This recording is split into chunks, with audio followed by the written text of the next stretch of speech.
Councilmember Doe, Here. Councilmember Wynn, Mayor Pro Tem Jones, Here. Mayor Dalton. Here. Okay, I'd like to have the invocation by Keith Jones, Public Works Director, and the Pledge of Allegiance by Councilman Doe.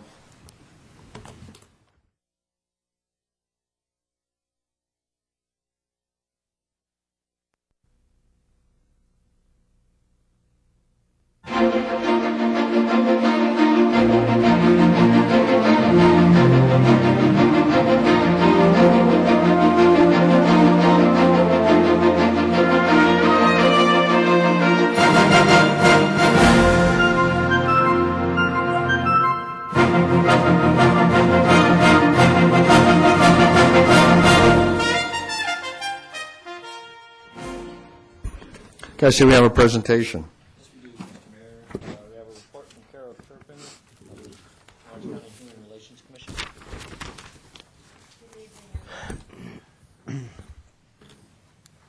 Honorable Mayor Dalton, City Council members, City staff, and Garden Grove community members, I'm pleased to be with you tonight.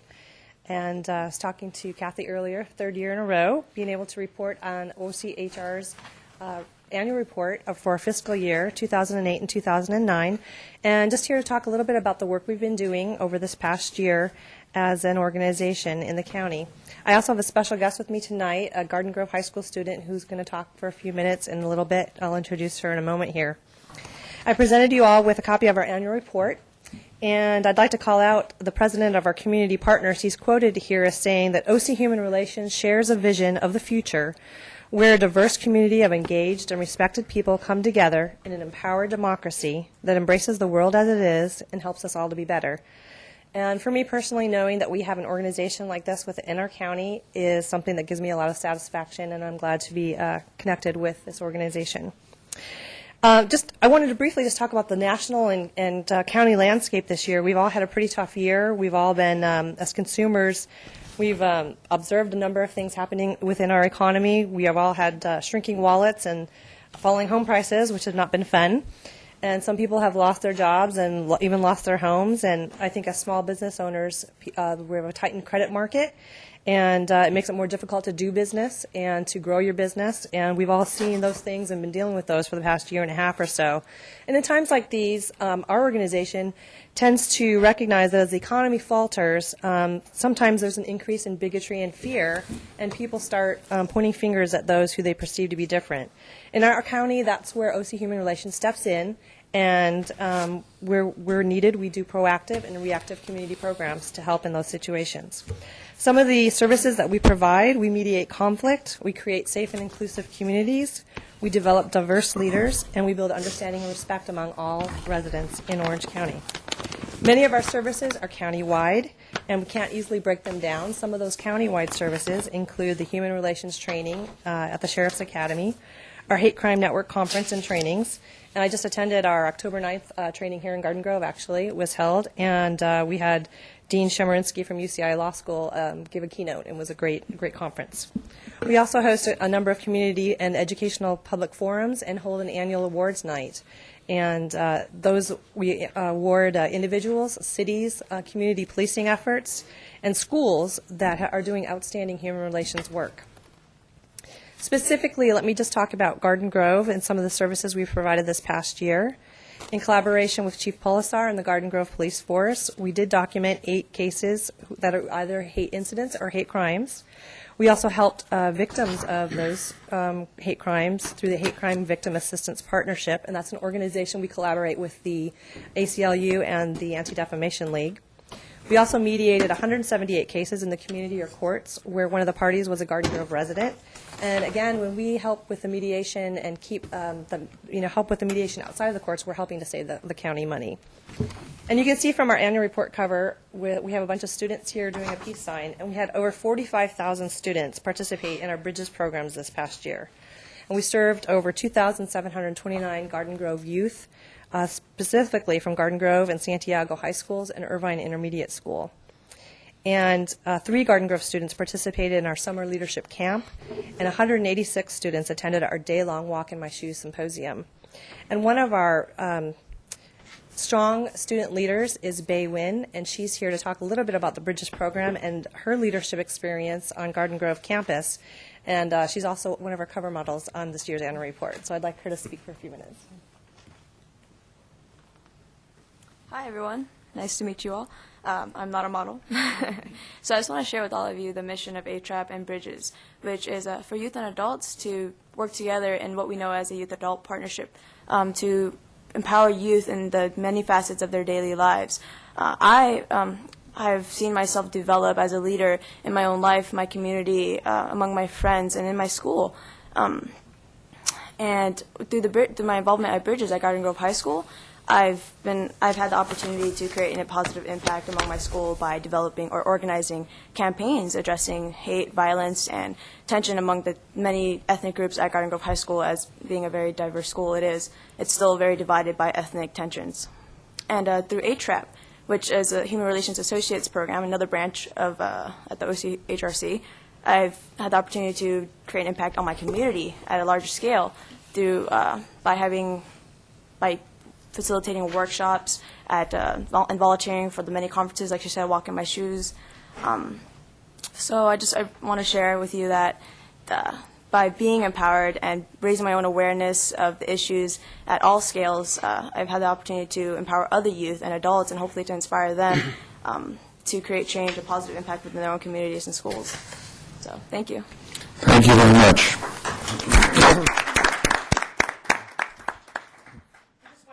By presenting Garden Grove and their certificate. And the certificate of recognition for the City of Garden Grove in appreciation of your efforts to create a safe and inclusive community in collaboration with OC Human Relations. And we thank you every year for your support and your partnership with us. Good.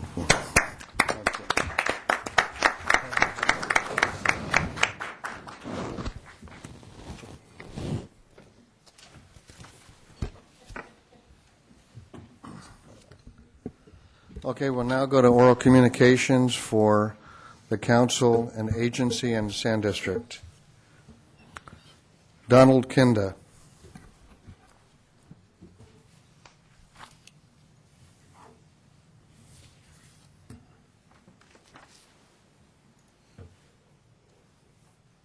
Mr. Mayor and members of the council. My name is Don Kinda. I've lived in Garden Grove for over 14 years, and I'm a solar power consultant. And I'd like to ask you members if you've heard about the solar project for Shard. It's a solar carport. Have you guys heard about that project? No. No one on the council? I was distracted by his sneezing. Can you say that again? Have any of you on the board heard about the solar project? It's a carport to be built in the maintenance yard. You just approved that energy grant. Oh, yeah. and Oh, contract okay, last through the year. energy grant, okay. Okay, so you guys are kind of We have him talking to the mic, please. Yeah, better? Yeah, we Can you hear me Okay. better? He said Bouchard, though. that was your sneeze, or it was kind of hard to, he's not going to sneeze anymore, All right. okay? Go ahead. Yes, we're aware of it, go Oh, ahead. you're aware of it? Yeah. Okay, well, I'm here to say that I don't think it's such a good project. And one of the main reasons is I understand the cost of it is $1.5 million approximately, and it's for a 75 kilowatt size solar installations, carports with solar panels on top. Okay, now in the solar business, the way that they determine pricing is per watt. And so if you do the math on that, the price per watt on this is $20 a watt. Now, the going price for solar carports is $9 to $12 a watt. So just from the price alone, that raises some questions for me. The other thing is the expenditure of that money, $1.5 million. There's two ways that that money could be spent and to actually increase savings on the electrical power costs for the city. This solar carport probably won't save any money on the electricity annual cost for the city. Whereas, number one, if you're going to go with the solar option, if you're to use somewhere in the range of $1.5 million to remediate rooftops owned by the city, install solar panels there, you could probably save 20% or more of your annual power costs by going that route. and that's through the use of what's called a power purchase agreement. Many cities and other municipal entities in the state have gone with what's called a solar power purchase agreement, and that's where there's no upfront cost to the entity. A third party designs, installs, they own and operate and maintain the system, and they sell the produced power back to the entity for a fixed price, which is usually lower than the utility rate. And I would encourage the city to investigate that if you really want to look at saving money for your electricity costs. Now, a third way, or actually a second way, you could go to spend that money, $1.5 million, to save money, which is what a lot of cities have done too. And I'm not familiar with what steps the city of Garden Grove has taken, but you could use that money to update your heating, insulation, and other, ventilation, insulation costs to conserve electricity, and you can save, maybe 10%. But with this particular project, I don't see any savings for the city for their electrical power, and I see it as a very expensive installation for $20 a watt. That's not a real, I don't know if that was publicly bid or not, I don't know. But Is your company in this field? well, I'm a competitive? consultant. I'm a consultant, and so what I do is I do energy audits for municipal and commercial industrial entities, and then I give that information to 2 or 3 power companies, and they look at it and they come up with their own estimates. Do you work for yourself or do you work for the power company? For myself. I'm an independent consultant. Go ahead, Bruce, you had a question. Where'd the money come from for that project? That was out of the federal stimulus package? That was an energy. Is that money we can use for other things? No, just for an energy project like this. Did we consider other different vendors before you selected that one contractor? We have a relationship with Chevron Energy Solutions. They're the ones that 4 years ago we did an energy audit. We saw where we could produce or proceed with a energy relamping of our city buildings, which would save us money so that we could upgrade the problems at City Hall, if you recall, with HVAC, the problems at the police department, and so we went through all of our city facilities, relamped, and upgrades to the HVAC system. So to do another energy audit would be redundant at this time. Again, we've worked with Chevron. They're the top leader in the, I'd say, nation, if not world, as far as these projects, and we have a trust built with them. So. Okay. Go ahead, any other comments? I would respond. I would describe Chevron Energy as one of the top solar companies, especially in the state. There's many other companies that have equal record as Chevron Energy, and for $20 a watt, I really think you guys. And what, in your opinion, do you think that the price should be? Well, I'd say $12 a watt, and that's on the high end out there in the market, and that's. But the thing is, the better overall strategic plan for the city would to go with the power purchase agreement, where you get, instead of a 75 kilowatt installation, you go with something that's 300 to 500 megawatts, where you could actually make a dent in the amount of electricity that the city buys from the investor-owned utility, and you'll be paying a lower rate than the current utility rate, and that's where you generate your savings right as soon as the system is up and running. And many cities in the state have done that. Okay, thank you. I'll get with you tomorrow on this. I have some couple of handouts here, just a letter and a little If you give them to the clerk. single she'll page. take some. Thank you. Scarlett Almiro. Hello, I'm Scarlett Almero. I'm an Anaheim resident, but I've worked in Garden Grove, at Lamson and Knott, at Air Industries for more than 30 years. I'm also a Rancho Alamitos alumni. There are 4 plans on the OCTA board to reduce the buses even a third time, which will be major in 2010. And around Thanksgiving, end of November, they're to make a decision. Plan C and D reduces the buses somewhat. Plan B that I find more reasonable, you wait a little longer for a bus, but you have a bus. Not only because I work here in Garden Grove and I would be affected by, if they choose Plan A, you would lose Valley View, Knott, Garden Grove Boulevard, and Magnolia, which I think those buses run a lot through Garden Grove and would affect a lot of your citizens. I am very nervous. If you will just let me read my paper, then I will appreciate that. Sure.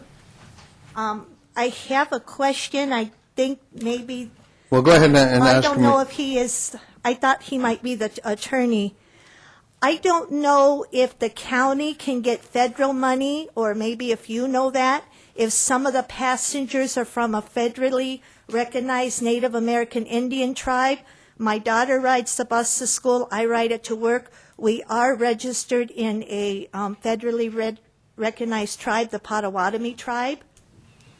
I have Know heard, that? no, well, I tell you this, I've heard absolutely no talk about federal money from any of the, Okay. because of the Indian reservations. And I think if Okay. you've gone to the OCTA meetings that they've had, I've gone to two. they're, believe me, they're looking at every avenue. That's right. Because, I'm just suggesting. yeah, and They wanted us there's- to suggest things, right, so I'm I appreciate suggesting. that. And there's nothing set in stone yet. I mean, there's You're basically correct. 4 plans, but we may end up with something that's totally different looking, or a combination of things. That's correct. You know, I and so understand. there's a lot of dialogue that's going to continue on this before there are any actual cuts made. And I understand that Yeah. there need to be reductions because of the economics. I'm not up here saying, oh, there can't No, be no, no, anything. and I appreciate that. I'm just hoping that you're aware of that this is going to affect a lot of your citizens. Anyway, I did send some written material about a week ago. I wanted to thank you for looking at that, and if you are in contact with the board, then I appreciate that. But one more issue I want to bring up that's very important, because I wound up falling down, sir, and a couple of years ago. If it wouldn't have been bus reductions, I probably would not be bringing this up, but this interrelates. In March 2010, when the bus reductions will go into effect, many more people will be walking, riding bikes, traveling in wheelchairs, and the sides of streets and sidewalks will be used more. Who is in charge of making sure the sidewalks will be ready for this additional use? Also on Lamson near Western, there is no sidewalk for a short distance on either side of the street. There is a bike lane, but there is no sidewalk. Also, right next to the Magic Lamp Mobile Home Park, 7700 Lamson, near, I'm going to pronounce it Camas, C-A-M-A-S Lane, is a big metal plate. Basically takes up the whole sidewalk. I walked that way for 3 years. Came off the Beach Boulevard, walked to Knott and Lamson. Yeah, I believe I that don't know why that mobile home my park foot- is either Anaheim or Stanton's. Excuse me, It's either sir? Anaheim or Stanton's, the mobile home park. I can mention it to one of the council people over in Stanton. It's called Mobile Home Park, 7700 Lamson. That's not in the city of Garden Grove. That's not, because my company's Garden Grove, so I I thought know, that you're that on was Knott Garden Street. Grove. You're in Air Industries on Knott. That's correct. Yes. You're talking about this on Lamson. Near Beach, this is on Lamson, near Beach I Boulevard. know, it's not a Garden Grove mobile home park. I will mention your concern to, Then a I'm going city- to have to go to a different place then and tell them I fell down. okay. What about where there's no sidewalk? Is that Oh, also Stanton? No, Western. that's Western and Western? that's probably in our city. That's Western and Western and You fell Lamson? down twice? No, sir, I fell, if you let me finish, I fell down once.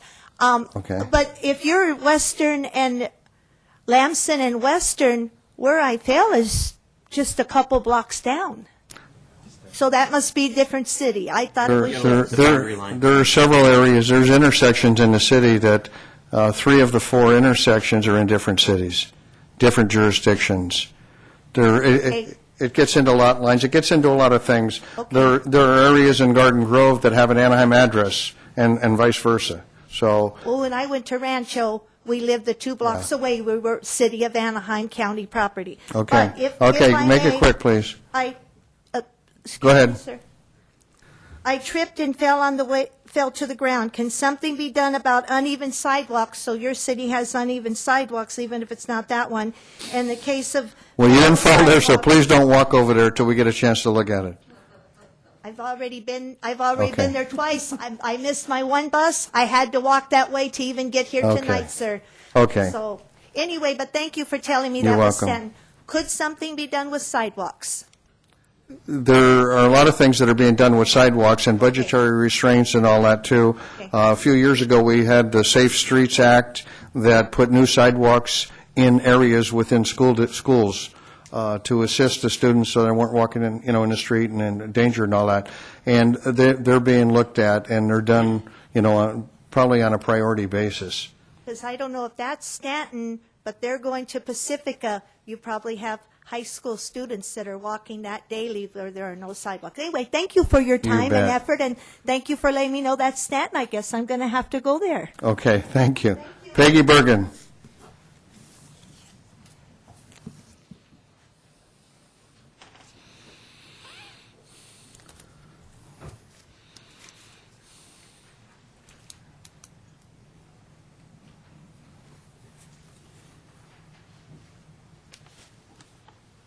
I kind of got trapped there. But I have basically two different items. One of them is on the agenda tonight. It's 4B. It's a consent item. And it has to do with the intersection of Trask and Fairview, which is a corner I'm very familiar with. I travel across it at least 3 times a week. And I have traveled across it at least 3 times a week for the last 30 years.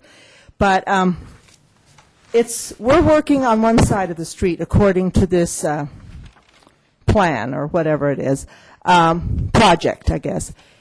And my concern is that the traffic issues are on the Santa Ana side, the side that's coming north to go to the freeway from basically Trask and Fairview. As you proceed down the street, most of those people when they get off the freeway, they either go left, right, or they can go straight down Fairview. But the main congestion on that street is on the Santa Ana side. So even if we do the project as highlighted here, and it's on one of our major cities projects that's been in the works for years, so it's not like something that's just been tossed out there recently. My concern is, though, we're looking at buying or needing 4 to 5 residences on Fairview. And I just drove by it tonight, and I couldn't quite figure out which of the 11 residences I saw during that space would be the ones that would be considered the most likely to be chosen for the 4 or 5 needed for this street widening project. Also, you go down Fairview, you pass Trask, and about maybe a long block after Trask, we're back in Santa Ana, and the street is back to 2 lanes. So what good would it do for us to widen our street and make it 3 lanes with right-hand turn lanes and all of this? If you're going to funnel within 2 blocks of getting off the freeway, you're going to funnel three lanes of cars into 2 lanes, because that's another city, and I don't really think that's high on Santa Ana's priority list, because that's right at the very end of their city. But I'm trying to see how the finances of this would go, because it says there's no impact on our finances. The money is coming from some construction grant from OCTA. But according to this, it's only going to cost $1,381,088.887.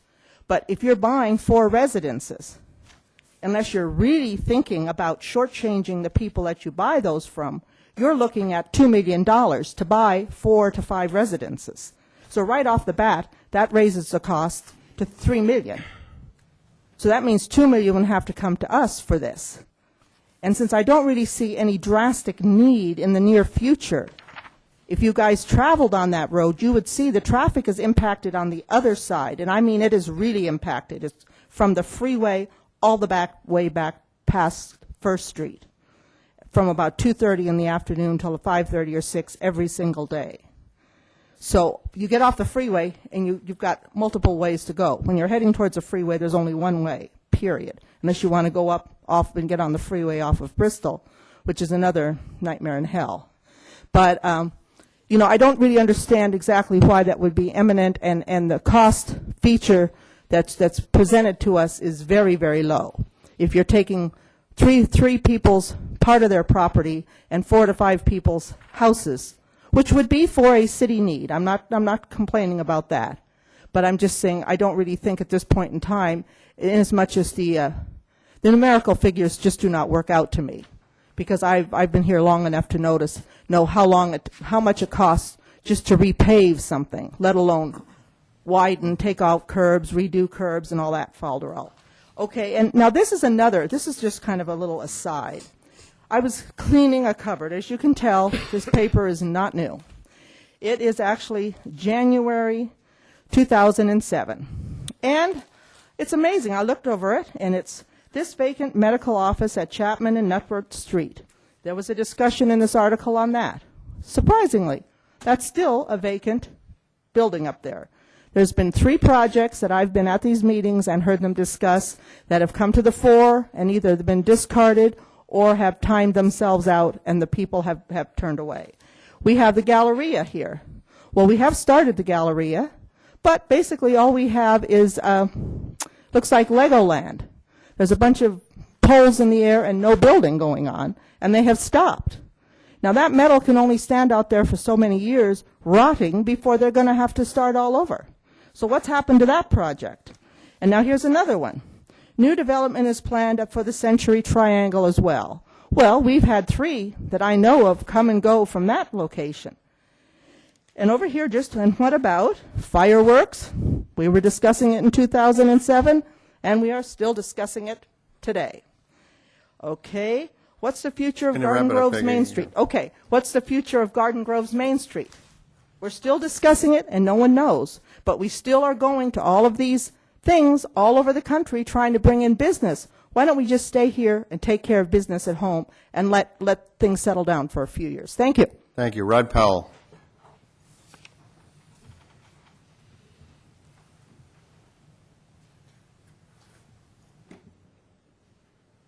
Hi, my name is Rod Powell, and I am a Garden Grove resident.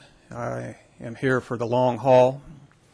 I'm happy in Garden Grove, and I'm going to say something I wasn't going to say. Peggy somehow made me think about this.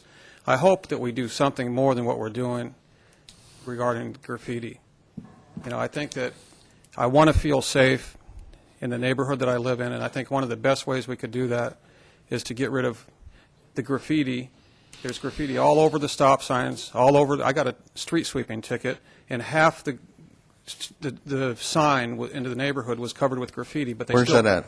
They've already removed it. I filed a complaint. It was right near where Andrew's residence is, over there off of not Shannon, but the next street up. I was passing flyers out for that neighborhood thing. And anyways, so I think we should even just get rid of all the graffiti. If you get rid of it, they'll just stop. Eventually, you just always get rid of it right when it's put up. I think I mean, no matter what, just get rid of it. It deters it. Anyways, I'm going to resolve my matter once and for all, maybe once and for all. I'm going to say some things regarding the residency issue with Mr. Doe. I'm going to start by saying apparently it's not really difficult to become a resident in Garden Grove. Or, you know, the only requirements in Garden Grove to be on the council are that you're 18, you're registered, and you're a resident. You know, I could live anywhere in Orange County, come over, get a rental. I don't have to get a nice rental house. I could get a rental anything and say I'm a resident. So I think that somewhere in this city, they need to define what is a resident a little more than it is. As Andrew knows, I ended up at your house in Santa Ana on Sunday. I decided to not keep sane until I knew a little more. I showed up at the house. That was about the 3rd time during the week I'd showed up. I was there for maybe half an hour twice earlier in the week, just sat down the street thinking, well, but it was in the middle of the daytime. I should have known nobody comes home. So I went there on Sunday, about just before noon. I wasn't on that street 3 or 4 minutes when you and the 3 vehicles pulled up. 2 went in the garage. Your truck pulled off to the left. They're all your vehicles, I'm pretty sure. At least the truck is. It must be. You drive it all the time. So I got out of my car and I asked, are you going to still call me a liar on Tuesday night? And Of course, you don't know exactly what I'm going to say, but the response was, yes, I'm still going to call you a liar, quote. And, you know, I mean, I'm just saying what it looked like to me. I may be wrong, I don't know, but it looked to me, as you were dressed and just the way you were deportment was, you were comfortable, you were there, you pulled up, it's your house, you own it, and you're in shorts and a T-shirt, it looked like you were home. And so, and I'm not saying that you broke the law, you know, so, but I mean, that's, so I thought, you know what, I'm going to go by the house in Garden Grove. And there was a neighbor across the street. He happened to be out in the front fixing something. I asked him, does Andrew Doe live across the street? And he said, yeah. And I go, his whole family? He goes, yeah, I see his wife and kids and him all the time. And I mean, of course, as we talked for a long time. Eventually he backed off a little bit, and he did admit that you're gone a lot, you know, going to Sacramento and, you know, or whatever, and he liked you. You know, so I came to the conclusion that you obviously lived there at that house in Garden Grove much more than I thought. But I also am of the opinion that you live in Santa Ana, even if it's only on the weekend, even if it's, you know, I believe that you got both places. That's how my feeling is. You got both places. And I don't know what is considered a primary residence. You know, but I mean, to me, home is where the heart is. You know, some definitions would say that it's where the bigger house, you know, and where you got most of your stuff, most of your possessions. But either way, there's, you know, it's a concern of mine that you're staying only over there in Garden Grove because you have to. It bothers me. I'm just saying it bothers me. And that if you could, you'd be there hardly at all. You'd be over where you own a house, you got it all set up, you've been there 7 or 8 years. It's a nice house. Why would you not want to be there all? You know, I mean, people get away with what they can get away with. I'm not, you know. So part of me is conceding that you have the place in Garden Grove, but part of me is also saying that you're not admitting that you also have the place there and you stay there some of the time. Both. That's all I'm saying. You can comment it later if you want or not. I don't care. Or now. I don't care. Thank you. Mayor, I would like to respond right now. Okay, go ahead. Because my response, I want to say it to you. It's not on. Mr. Pereira, I want my response, I want it to be delivered to you in person, because I don't want to wait till the end of the council meeting when you may be gone.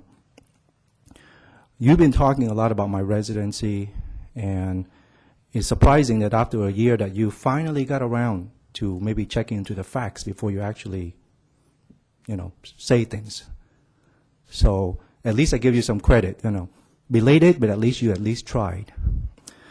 But what troubles me is your conduct in the last few months. I'm still going to call you a liar, and I'll tell you why. When you tell people about being in the neighborhood up in Santa Ana for a half hour, it wasn't half hour.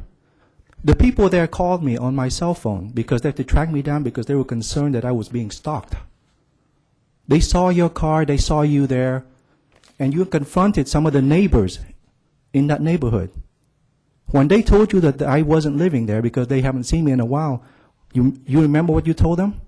You said to them that I lied so that I can be on the Garden Grove City Council, even though I don't live in Garden Grove. So you went out of your way to malign me to strangers. So are you telling me that you're not lying when you tell people here that you were just there half hour and you didn't see anybody in the middle of the day? Okay? It's very surprising to me that you claim that you only live about a street away from me in Garden Grove. 2 streets maybe. And then 2 blocks.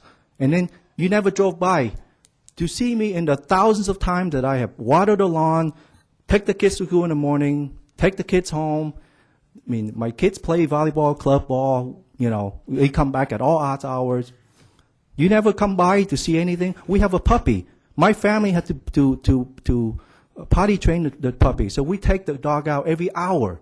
Anybody who ever raised a dog would know that. You never saw us interacting in our home in Garden Grove? Okay. Just because you refuse to look into it does not make it not happen. A responsible person, before they come up here, they would look into it. And then once you get up here and you try to be impartial, present even both sides, okay, the good and the bad. Don't just focus on what you conveniently choose to focus on. Do you know why I stopped by on Sunday? It's because that lady called me last week, and she couldn't get in touch with me. She couldn't find my cell phone. Then she finally called me and told me about, and I assumed that was you, okay? And so now I'm concerned about my house. Do you ever wonder why I drove up in the middle of a Sunday afternoon? I wasn't leaving the house. Notice, I drove into it. And then immediately you're right there. You're confronting me. So now it's starting to get into a situation where I want to warn you. If you still continue to go out there and say things to people about me, you know, and making allegations like that to strangers, and going to my neighborhoods, my house, my neighbors, if you ever get on my property, I'm going to call the police. You understand me? I'm tired of this. Okay? If you talk about where my heart is, I don't spend money to buy a house so that I can just don't live in it, in Garden Grove, okay? If you want to come by every day and see me take my kids to school, 7:30, stop by. Like clockwork. We have to leave at 7:30 or else we'll be late, okay? So do your homework before you start shooting off your mouth again. No. You'll have to, no, you know what? No, wait a minute. I gave you more time. This is not going to be a debate. I gave you all your time. He had an opportunity, and I gave that to him to respond. And come to the next council meeting if you want to bring up your no, Rod, no. David Terry Lotherborn. No.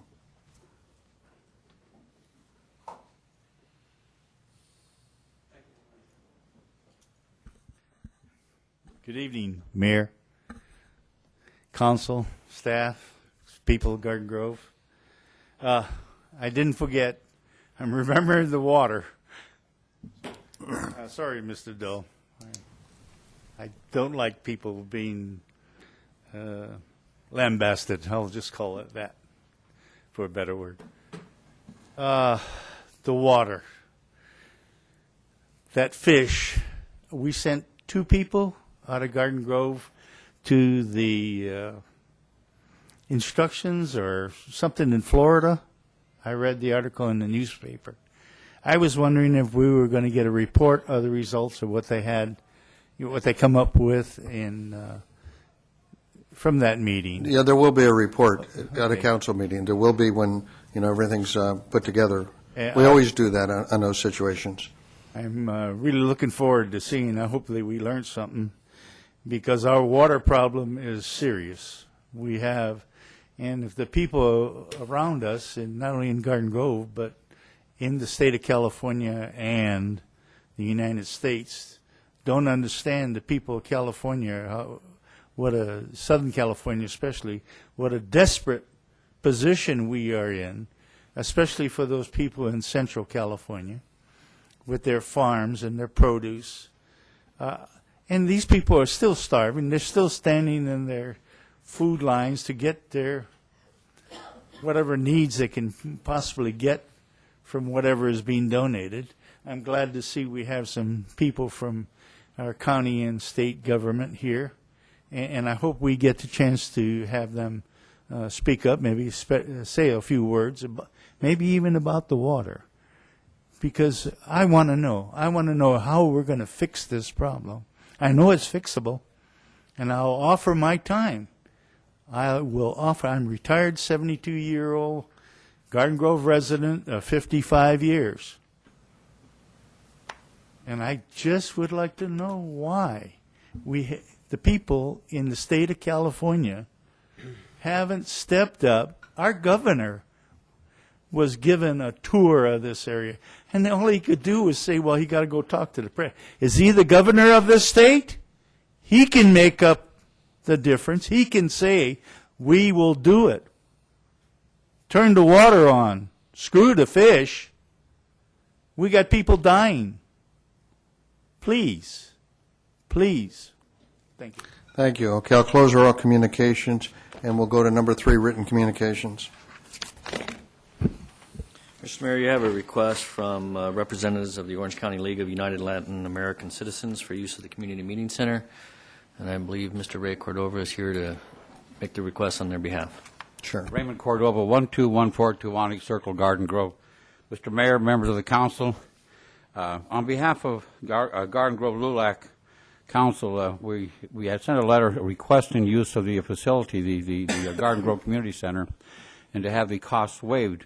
On behalf of LULAC, LULAC is the nation's oldest civil rights organization, celebrating the 81st anniversary this year. Garden Grove Council has done some tremendous work with the students in our the educational forums in partnership with the Coast Community College. We had over 500 youth attend that. For the first time, we were able to take inner-city children to Yosemite. Kids have never seen mountains and trees before. We, of course, had them do a little bit of fundraising as well. Donated over 5,000 toys to those who don't have toys during the holiday seasons right there. The educational forums we do for the children, providing scholarships, almost 100% of the students, we track them afterwards, they are college bound. It's a remarkable achievement. And it's only possible because of all of us trying to give back as much as we can, and we truly appreciate what the Garden Grove City Council did last year in waiving the cost, because that allowed us to do even more last year with that. And we respectfully request that all the costs be waived. We have the date already reserved as February 10th of 2010. Or, I'm sorry, February 19th of 2010. And that's our presentation. Okay, thank you. Thanks, Ray. You know, I'm glad that you did share a little bit of information about what LULAC does do, because there are a lot of people that really don't hear about that. They don't know what, a lot of the inner city kids especially don't have the opportunities, and you do some great things. And I'm going to go ahead and I'm going to... well, I guess I'm not. You're going to talk. Just one last thing. Even though it's a Hispanic civil rights organization, we cater to all the children. We have a huge Asian population of children we're tracking and working with, and they're children from the Middle East as well too. We come in all sizes and colors right there. We don't hold back with anyone right there. And as it should be. I'm going to go ahead and make a motion that we waive the fees. I'll second it. Second. Okay, let's call for the vote. Motion received, 4 yes votes. Okay. You bet. Okay, we'll recess the council and go to the agency. At this time, we'll open up the Garden Grove Agency for Community Development. Ms. Baylor, would you please call roll? Member Dalton? Here. Member Doe? Here. Member Jones? Here. Vice Chair Wynn? Chair Broadwater? Here. We've had oral communications. We'll go to consent items. We have 2 items. Move to ask that you approve both of these simultaneously unless a separate discussion is requested by a member. Entertain. Recommended that items 4A through 4D be acted on simultaneously unless a separate discussion or action is requested by a council member. Okay, I'll entertain a motion if no one Move the wants. items. Second. Motion is second, call for the vote. Motion received, 4 yes votes. Okay, matters from any council members? I'd like to bring up a matter, if I may, please. Somebody talked about having a report on myself and Mr. Chester going to New Orleans and Florida, and I think we can do a little bit of a report tonight because there were some different things that we saw. We looked at a couple of huge condominium rebuilds after Katrina, and they were putting in 1, 2, 3, and 4 bedroom units, and they were putting them in a building that was over 100 years old. And it was amazing to see what they were really doing. The only thing left of that building was the face of it. But, well, there was some steel frame that was there too, but it was a complete overhaul. And I think it was a little bit out of our league. I personally thought it was a little too compact for anything we'd want to do. So some of the things you learn by going and looking at these things is not only you see something you'd like to have, but you also see something you may not want to have. And so we looked at 2 huge units, and they were both downtown New Orleans. They were both being rehabbed, and a lot of money put into them, $30 million in one and a $70 million job in the other one, and they were huge. I think that New Orleans has a lot of things that we don't have. We're talking about public transportation this evening. They have a huge transit system. I mean, I saw some buses there, and the buses literally don't wait for anybody. Like you see somebody running down the street to catch the bus, doesn't happen in New Orleans, the guy waves them off and keeps going. There's a bus every 6 minutes, you know, so they have it down to a science, and it really works. I wish we had that bus system here, because it really is a good transportation system. And it allows people to live downtown without owning transportation and stuff like that. And I think that had a lot to do with these huge units that they were building. One of the things I want to talk about that we certainly saw in New Orleans, and it was fantastic, and it takes me back to about, maybe 12 years ago. We had a developer here that decided that if we let him have all of Harbor Boulevard to redevelop for us, that he would bring the Smithsonian West to Garden Grove. Now, I was the mayor at the time, and that really perked my ears. I thought, boy, what a draw that would be to have the Smithsonian. If you've ever been to the Smithsonian, it is one fabulous, fabulous museum and research research institution. It was fantastic. So, of course, I lightened right up. But we were very smart in handling it. We immediately contacted people in our Congress unit and asked them if they would inquire with the Smithsonian and see if there was any idea of moving it or recreating a Western Smithsonian. And, of course, we got a letter back in about a week that said, you guys are out of your minds. So it's never going to happen. But the Smithsonian has a aviation part that is huge. They have a DC-7 American Airlines sticking right out of the wall. And that was the first plane I ever flew to Washington, D.C. on, prop job. I don't know how they got it in there, but they did a great job. We went to a museum in New Orleans, and it was a World War II museum. And I'm telling you, it couldn't have been done better. I mean, it was fantastic. They had movie rooms. They had everything you could want to see there. It was really done great. It had airplanes hanging from the sky, fighter planes, and even had one of the planes that hauled airborne at D-Day, and it was in there. It was beautifully and well done. And I thought to myself, you know, we're always looking for an attraction that would bring people here to keep filling our hotel rooms up and everything else. And I thought to myself, boy, if we could do one with the Vietnamese War, a museum, which would be, where would be a better place to put it than right here in Orange County? And if we could do that, we could have a draw item that would be fantastic. It would draw Vietnamese veterans from all over the United States here. I don't know what the cost would be, and I don't know exactly how to go about doing it, but I am going to look into it and see if there's some things we can do. I really think if the trip we took was only for that, it was worth it, because that was an idea that I really think would work well. I'm not talking about a war monument. I'm talking about a museum where people could actually do research and have a library there as well to really do something about the Vietnamese War. I think there would be a lot of people that would like to contribute to it and everything else. The next day we went on to Orlando, Florida, and that was fantastic. I hadn't been there in a number of years. We went to the waterworks. I don't recall the exact name of it, but I'll go through the things that we went to there. I mean, it was a number of seminars, and it was all about water hotels where you have these waterworks. And I got to tour the Nickelodeon. And the Nickelodeon is basically for children. And I'm telling you, they did a fantastic job. It was one of the choices that we have here in Garden Grove. And I'm not sure that it's a dead choice yet.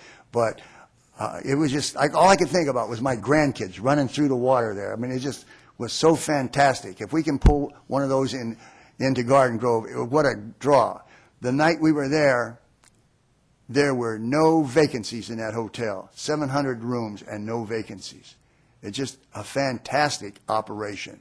And it was something for me to really see. And it's things that I'm going to be voting on. It's things that the council are going to be voting on. And they need to know what we're going to get and what it's going to work for, how it's going to work for us. And then I think the hit of the whole trip for me was the Gaylord Palms Hotel and Convention Center. The Gaylord Palms was a unit of 1,400 rooms. It had a what's the thing? Atrium. Atrium is what I'm trying to think. An atrium like they have in the Hyatt, but it was about 10 times larger than the Hyatt. They had 48 conventions there last year. I mean, 48. They did not have a room vacant.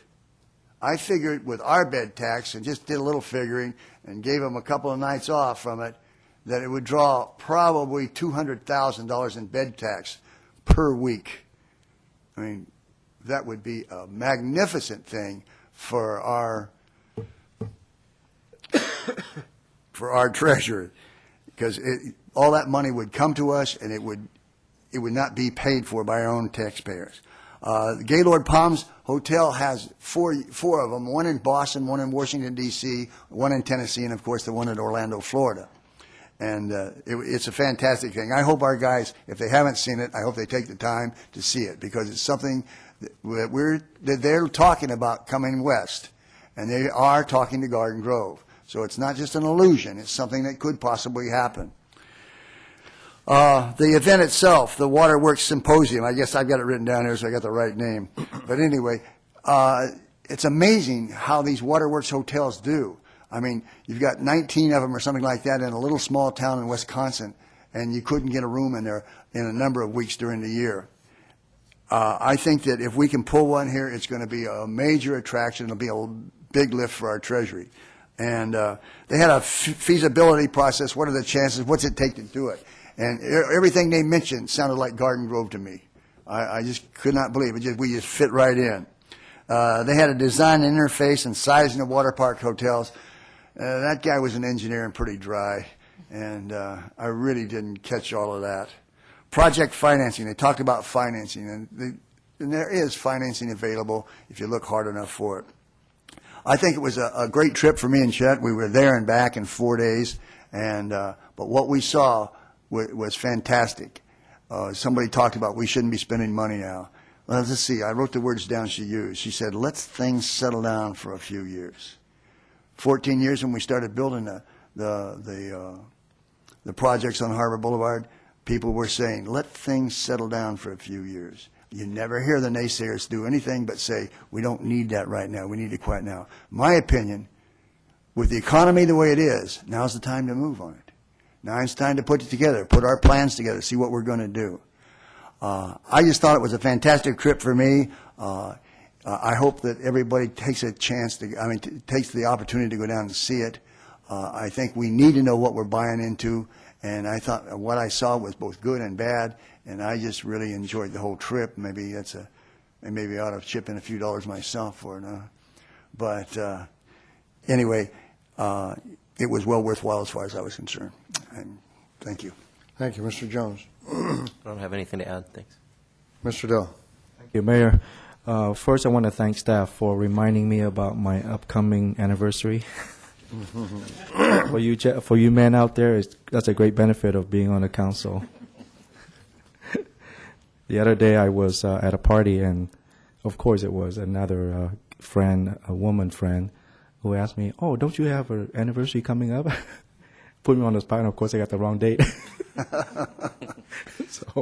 And then I saw your memo, Kathy. That was great. I don't have anything to add. I feel bad. I had to take time out earlier to address Mr. Powell's comment. I hoped that we will keep that kind of stuff to a minimum, and that we don't, people out there not use the council meetings here for political purposes. This is not the time, to kind of score points politically. That's a disservice to the people in the city of Garden Grove. Thank you. Thank you. Okay, I'd like to wish Councilmember Jones a belated happy birthday, and of course, happy anniversary to the Doe family. And I'm going to adjourn the meeting tonight in the memory of Tom Ballard. He passed away a couple days ago after fighting cancer for quite a while. Tom was the son of the late Reese Ballard, who was actually the first chief of police in Garden Grove, serving from April 2nd, 1957 through April 20th, 1962. And then he was on the council from 1964 to 72 and mayor from 68 to 70, 68, 69, and 1970, 72. I knew Reese Ballard. I didn't know his son Tom, but I knew Reese Ballard, and I knew Reese's wife, Tom's mother, Jo Ballard. And I don't know if anybody that's lived in Garden Grove for any length of time knows Joe Ballard. She's, I have to say, probably one of the kindest, sweetest woman that I have ever met in my life. She's just always so positive about things, and my heart does go out to her, and we share in her tragedy, her loss, and our feelings and our prayers are certainly with her and the rest of the family. I'm going to adjourn. Yes. I think we did miss one thing, and I had it written down. I apologize. But the Public Works Day, fantastico. It went well, good. I just think that everybody that went there had a good time, and they got to see what really is involved in running a city. And I think the Public Works Day does a good job on that. And hats off to you guys. Okay, thank you.